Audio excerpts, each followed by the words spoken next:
Wow, you look nice. Thanks, babe. Yeah, So do you. yeah, I appreciate that. You get all done up for just this episode? All for you guys. I appreciate it. Okay. Anyways, welcome to another episode of JAWS Diaries. I'm Jason Wahler. And I'm Ashley Wahler. So, gotta hit a milestone, guys. Just surpassed 4 months. Got 125 days today. Good job, babe. Thank you. Very, very grateful for my sobriety. Things are going good. Man, I haven't had 4 months for a while. It's been in and out, and it feels really good. But before we dive into this week's episode, I want to do a quick follow-up regarding our actions for the week last week, and just if you can give a check-in for accountability. You were talking about how you wanted to have more open communication because you saw the benefits of that last week by us just talking, if we're going through fear, or if we have insecurities, like you opened up about your work and just like how it kind of took the power out of all that. I mean, how has that gone this week for you and for us and just your other relationships and friendships and family? Well, it's going really good. I feel like this week it hasn't been bad since you cut me off last week and I didn't get to finish what my action was. Sorry about you like that. To talk so much. Just kidding. We both like to talk. I feel like I've been doing really great this week. Last week, my action, like you were saying, was taking the power out of things, like bringing it to the surface and talking about it so you can let the power go. And I've learned a lot of that through program. That's just like a tool that I've learned. So that's been really good. I really haven't been harboring onto any resentments or anything this last week. I feel like I've kind of just gotten into the swing of things. So as far as last week with my action, I think I'm doing pretty good. No, you brought up even something though today. I mean, just even specifically today as you communicated, like I knew something was a little off and I was like, dude, just what's going on? And you opened up about it right away and took it away. Right. It was just, you used to harbor, it's so easy to tell when you're when you're frustrated, it's like your energy, everything shifts. You know what? It's hard because I feel like sometimes it's like, am I going to die on that hill? Like, do I really need to bring up this conversation or is it so irrelevant and stupid that I can just let it go? But your emotions. I'm working on it. The way you behave and like your mannerisms it's so obvious something's bothering you. So obviously you are dying on that hill. You're the same way. No. Yes. I'm much more aware. Like I called you today. I was like, hey, look, like work's going super crazy. And I need to take a little bit of time for myself after this. Like I know I told you I was going to be home at 1:00 today. It's not going to be that. Like, I need some time for myself. Like, I feel like I'm open. Like, trust me. And then you got home and you were a little frustrated. And I was like, are you okay? And you were like, oh, I'm fine. It's okay. And then you were so quiet. And then I said, do you want to talk about it? And then you talked about it. Okay, regardless. Yeah. Anyway. Random tangent. Yeah. Well, this was your action for the day. So, or action for the week. So, but no, I think you have done better from my side of stuff. And I think you are communicating. I'm seeing, it's seeing the improvement. It's not like everything has to change overnight. And again, it was just the acknowledgement of what you did today. So I think that was good. But my action for the week was I was in a really bad place last week. Sorry about that. Are you sure you're not in it was super bad. Right now, because it sounds like you're a little angry. No, but I was really I don't know what it was. I was just so irritable. So, I mean, the littlest things would just set me off. And, I told Ashley to hold me accountable. I want to make sure I got outside more and did some forms of exercise. I know I'm only limited to what I can do. Just got to be cautious of that. But it was amazing that, just going on all the walks with Louie and Delilah, watching her scooter, go to the, run around the park and do stuff like that. We were social distancing. The caution park, because you can't really go at the park. But just getting outside and stuff. And, I feel a lot better. I think it's so important for me. It's if you're one of those people that needs to, that is used to activity and stuff. I mean, it really put me into a funk not getting outside. So that really, really has helped me. And I'm really grateful for that. And even just doing kids yoga, like I said, just downstairs. I mean, there's the littlest things that make the biggest impact for me. And I'm really grateful for that. So I'm going to continue that for sure this week, because it really helps. So, Ash, how are you doing personally, though?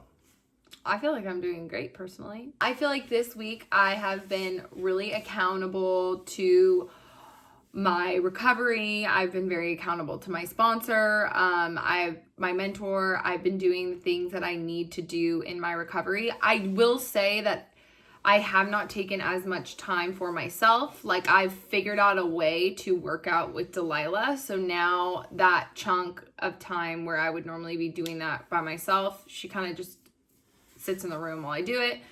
which has been fine. It's moldable. I mean, it's an ebb and flow. This whole thing is just so interesting. I go in waves. I mean, I'm doing really great right now. This week's been There's really no good. secret sauce to this, that's for sure. No, it's just like, it really depends. Like sometimes I can go, like I was saying earlier, like any time that I go into a store and I see a bunch of people in masks and the environment is different than what it used to be, it makes me sad. Like today, Delilah and I were watching Disney sing-alongs, and it was filmed at Disneyland back in the 90s, and it's something that I used to watch all the time when I was a little kid, and I watched it and then I cried, which is so weird. I'm very emotional. Wait, so what's that have to do? I'm confused. What's watching, like this, you're saying that like the times are different?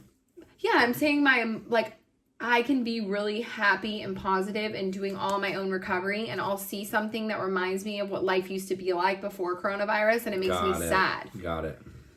All that stuff can make my emotions really change and go into a low. But knowing that about myself, I just have to like put one foot in front of the next and realize that that's just like a feeling. It's going to go away. It's a feeling of like an emotion, and I'm not going to let it like bring me down the whole entire day. So yeah, that's good. I think, for me personally, this week has been a lot better. It's been a lot better. Going back to the structure we talked about last week that, our therapist gave us has been super, super helpful. It's created a structure for me to be able to get up and actually, have a routine again, similar to how I used to have when we had our normal lives before all this coronavirus and COVID crap happened. And that's been really helpful, and I think a big part of that is like, I know myself, you know what I mean? And I think that's the big thing that I took away from last week is like, I am aware of what like I need to implement, and it's like even though I started to do it, I didn't get this huge like, oh, this is big relief from it. It was like I stuck with it because I saw the little changes and benefits it was making, and it really helped. And I continued that through the week. And it's like, again, I always say this analogy. It's like you put forth the effort of going to the gym once a week, you're gonna get the results of going once a week. If you put forth the effort of going, 5 days a week, you're gonna get those results. And I think it's like, again, the consistency of sticking to something and committing to yourself. I mean, routine is so important for me, and I can't hit that home enough. Routine is so imperative for me to succeed, because when I get derailed, it's like, yeah, it can happen and stuff, and I'm not going to beat myself up for that, but I can't get too far off the beaten path, or I end up going down to a place where it's hard for me to get back up. And that's something that I've really noticed this time, and it's like having your support has been very helpful. And it goes back to communication. It's like just today being able to open up, call you, hey, look, I'm not in a place where I need a little bit of extra time, can you support that? And it was good. And it's just, I feel like I've been way more like go with the flow too. Like with everything that's happened between the both of us, like we've both been like in a much more like lenient area where we can lean on each other. Well, I think we're a lot more understanding. Yeah. And I think when you're in sobriety and you're not dealing with somebody that's, going crazy, it's a lot easier to have those those conversations. It's kind of like back for us, it's back when we 5 years ago when things were really good, and prior to that. So I think we're getting back to that place, and I think that that's where it's like the benefit of both of us doing the deal, you know what I mean? And it's like right now it's, just a few weeks ago things were really not in a good place. Yeah. And it's just, it shows though, like it's part of a relationship, part of our marriage is, and that's what I've understood is like there's going to be ebbs and flows, and it's like the cool part is like the harder trials that we've gone through, it makes it easier for us to get through other things. So it's all great change proceeds through chaos. I mean, it's awesome. So I feel like that leads into our topic for this week. Yeah. What is our topic? So I feel like I just wanted to share with everybody. Jason and I obviously receive a ton of messages from people. And there's one message in particular that really hit me hard, and I wanted to use it as an opportunity to speak to everybody that watches the show to understand that a girl had reached out to me, and she had told me that her husband obviously had relapsed and wasn't doing well. And so whenever I reach out to somebody, I give them suggestion. I never tell anybody what to do. That's what we learn in program. Like, you never tell anybody what to do. You give them hope, experience, strength, and hope. So I basically share what worked for me. And unfortunately, she had written me back after I had given her some experience, strength, and hope, and he had passed away. And I remember like telling Jason, I just started crying in tears, and it just like really broke my heart. And I felt like it was really important for us to reiterate to everybody that like we both in our relationship like do the work. And what we are trying to shed to everybody out there is light and experience and suggestion. This is stuff that works for us. It doesn't work for every single person out there.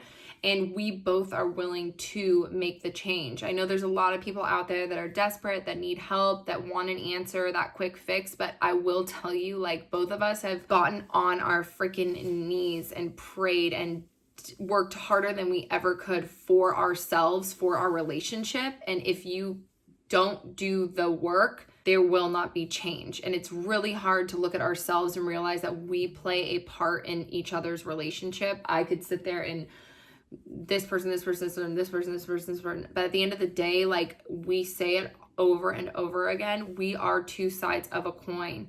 And so it's really important for us to, like, for me personally, to talk about that this week. And the topic is, we are willing to do the work. And there are a lot of sick people out there that are not willing to do the work. And so, but I also think too, is we add to that. This is so multifaceted, you guys, and I mean, everybody's story and history is different, and that's something that we're learning about substance abuse, mental health, codependency, all the different things that tie into this stuff, and we're just one of the stories out of the many of success, and and we're working on it. We're not fully recovered. We're in recovery. You know what I mean? This isn't like we're basically in remission from all this stuff, and that's why we take it a day at a time. And the things that we talk about is things that have worked for us. And hopefully it's something, if you've tried other things and, you hear something that sticks, it's hopefully an opportunity for you that you can try and implement. And the suggestions that we're giving are things that have worked for us, but it's also, on another note is it's some of the things that we've learned and worked, or some of the things that have had greater success. I will say that. But it may not be for every single person, and I think Ashley hit the nail on the head.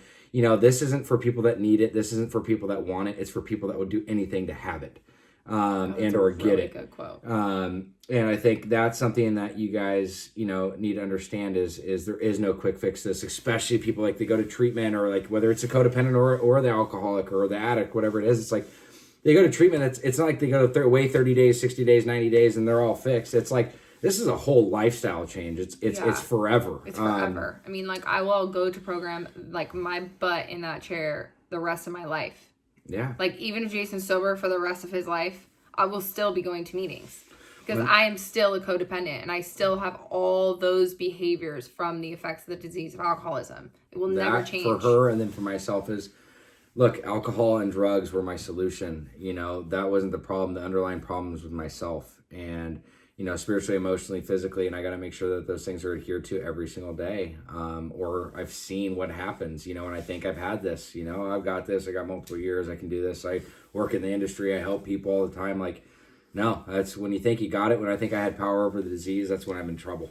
So we just wanted to share that with you guys, and I think this week is I'd like to do something nice for somebody every single day and not get caught. That's a really good one. I like that one. I'd really like to just take like 15 minutes a day and read a little bit more. I mean, I know that sounds like I just really don't read very often. And there's some great literature that I have that I might read like a snippet of in the morning. But if I could just dedicate 10 minutes of that time for reading for myself. Sorry. See, I can't be accountable. See what I have to deal with? See, you gotta go. You're gonna have to be in that seat every day. I can't be accountable to 15. It's too much. I'll stick with 10. 10 minutes. No, we're gonna go back to 15 because you should be able to have 15 minutes for yourself. Okay. I would like to have 15 minutes a day of reading for myself. Okay. So we are gonna leave on that note. Hopefully you guys are doing okay, staying safe. We're keeping everybody in prayer. We love you all. Take care. Bye.